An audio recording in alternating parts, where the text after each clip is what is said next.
கண்ணு கருப்பட்டியே பாசமுள்ள ரோசாவா கவலையில இருக்குதுன்னு சொன்னாங்க. அத்தனையும் விட்டு புட்டு நிக்கிறப்போ அட சொத்து சுகம் ஏதுமில்ல இப்போதானே. என்ன புஷ்பக்கா, என்னாச்சு? எதுக்கு இப்படி கடந்து புலம்பிட்டு கிடைக்கீங்க? யாரு இழுவ? நீயா? ஏடி இழுவ? நான் என்னத்த சொல்ல, நான் எப்படி சொல்ல? என்ன புஷ்பக்கா, என்னாச்சுன்னு சொல்லுங்க. எப்ப பார்த்தாலும் கலகலன்னு உட்காந்துட்டு கிடப்பீங்க. இப்ப என்னமோ தலையில இடி விழுந்த மாதிரி கன்னத்துல கை வச்சுட்டுல உட்காந்து கிடைக்கீங்க. ஆமாண்டி, இடிதான் விழுந்துச்சு. சாதாரண இடி இல்ல, குண்டு இடி டமாலு விழுந்துச்சு. ஆனா இந்த புஷ்பாக்கா வீட்டுல ஏதோ ஒண்ணு நடந்திருக்கு. ஆனா நல்லா மறைக்குது. என்னன்னு நம்ம கேட்காம விடக்கூடாது. எப்படியாவது அந்த உண்மையை வெளியே வர வைக்கணும். என்ன புஷ்பாக்கா, என்ன ஆச்சுன்னு ஒழுங்கா சொல்லுங்க. சொல்றேன், நல்லா கேளு. ஊருக்குள்ள சீட்டு போடுறாங்களேன்னு நானும் ஒரு சீட்டை போட்டுவிட்டேன். என்ன புஷ்பாக்கா, சீட்டு போறது நல்ல விஷயம் தானே. சீட்டு போட்டாதான் நாளைக்கு நம்ம ஒரு அமௌண்ட்டை எடுத்து நம்மளுக்கு தேவையான பெரிய பெரிய செலவால ஈடு கட்ட முடியும். மாசத்துல 1000 ரூபாய் கட்டணுமா. கிட்டத்தட்ட 1000 பேர் 500 பேருக்குன்னு அந்த சீட்டுல சேர்ந்திருந்தாங்க. என்னது 1000 ரூபாய் சீட்டு 1000 பேர் சேர்ந்திருந்தாங்கன்னா அப்படின்னா ஒரு மாசம் குளிக்க எடுத்தா 1 லட்சம் விழும்ல. இதுல என்ன கஷ்டம், எல்லாம் லாபம் தானே.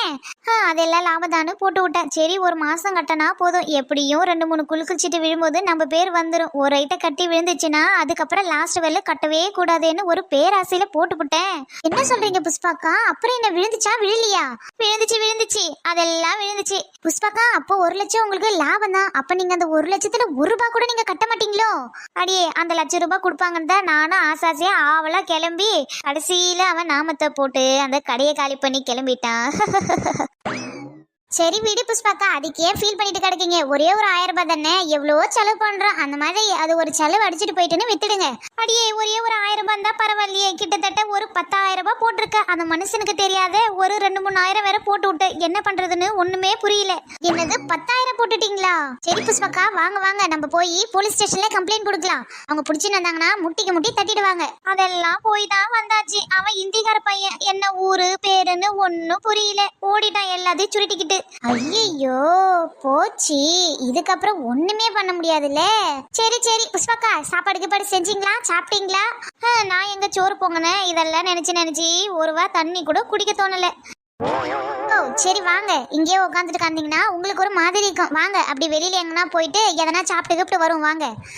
நான் சாப்பிட்டா போதுமா? வீட்டுல இருக்கிறவங்களுக்கெல்லாம் சோறு பொங்கி போடணுமே. என்ன பண்றது ஏது பண்றதுன்னே ஒன்னும் புரியல. கை காலம் சுத்தமா ஓடல பாத்துக்க.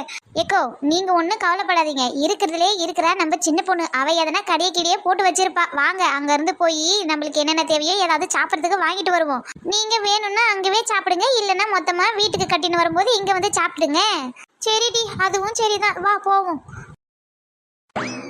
இந்த மாமியாக்காரிக்கு கொஞ்சம் கூட வேலையே இல்லை. எப்ப பார்த்தாலும் நொய்யின்னு வேலை வாங்கிட்டே கொள்ளுறா.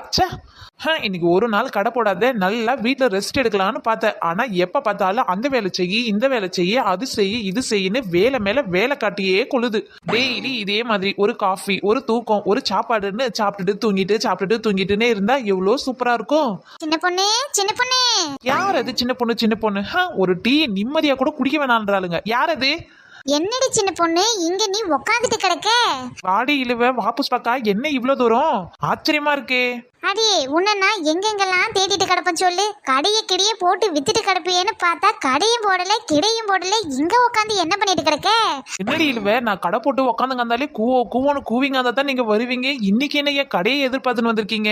இதுல எதனா உள்குத்து வெளிக்குத்து இருக்கோ? சின்ன பொண்ணு, உள்குத்தும் இல்ல வெளிக்குத்தும் இல்ல. சரி, நீ எதனா சாப்பிட்றதுக்கு எதனா போட்டு வச்சிருப்ப, வந்து சாப்பிட்டுட்டு போலான்னு வந்தோம். கடைசியில நீ கடையும் போடல ஒன்னும் போடல போல. வீட்டுலதான் உட்காந்துட்டு கிடக்க. உன் கடையை நம்பி வந்தேன் பாரு. ஐயோ.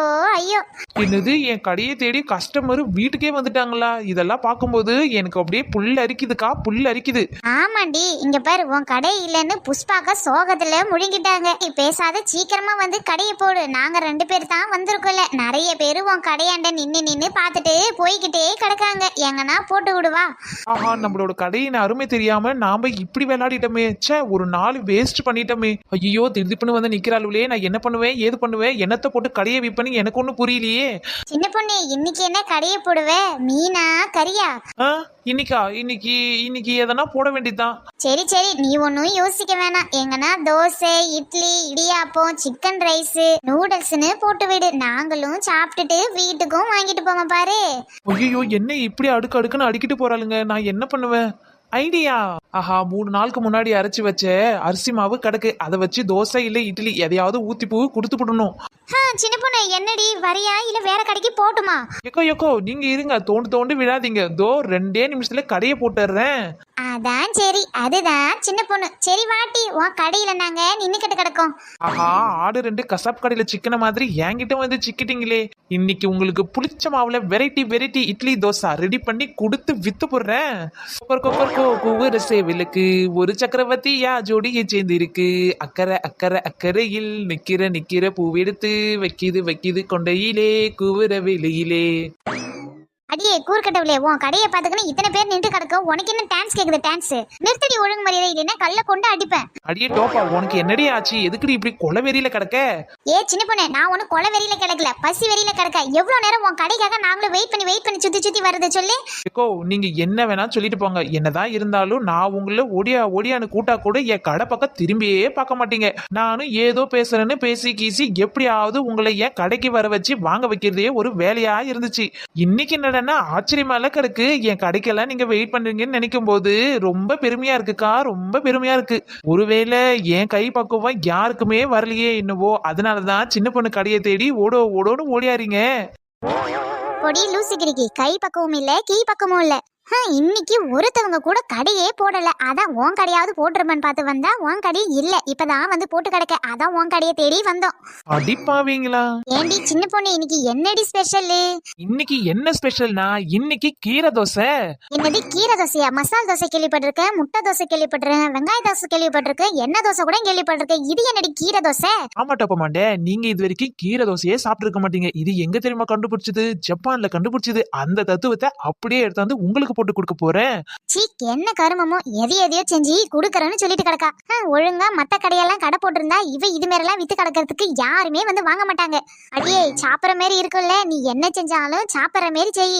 பின்ன சாப்பிடுறது தானே செய்யறது, சாப்பிட்ற மாதிரி தான் இருக்கும். சரி, அங்க என்ன புஷ்பாக்கா சோகத்துல முழுங்கி கிடக்காங்க? அதையாண்டி கேக்குற? அது ஒரு பெரிய கதை. சரி, கேட்கல விடுங்க. இல்ல சின்ன பொண்ணு, நீ கேட்கணும். அந்த கதையை நீ கேட்டே ஆகணும். சரிடி, கதையாவது சொல்லுங்க. இது என்ன கதை? பொல்லாத கதை, எல்லாம் தெரிஞ்ச கதை தான். சீட்டு கட்டி ஏமாந்துட்டு வந்து நிக்கியா. என்ன புஷ்பாக்கா, இவங்க எல்லாம் சொல்றது உண்மையா? சீட்டு கட்டி ஏமாந்துட்டு வந்துட்டீங்களா?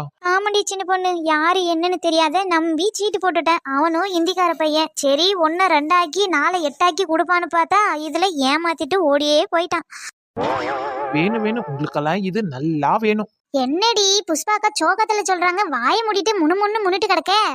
இல்லடி புஷ்பாக்கா, ரொம்ப பாவமே ஏமாந்துட்டாங்க, சின்ன புள்ள அப்படின்னு யோசிச்சுட்டு கிடக்க.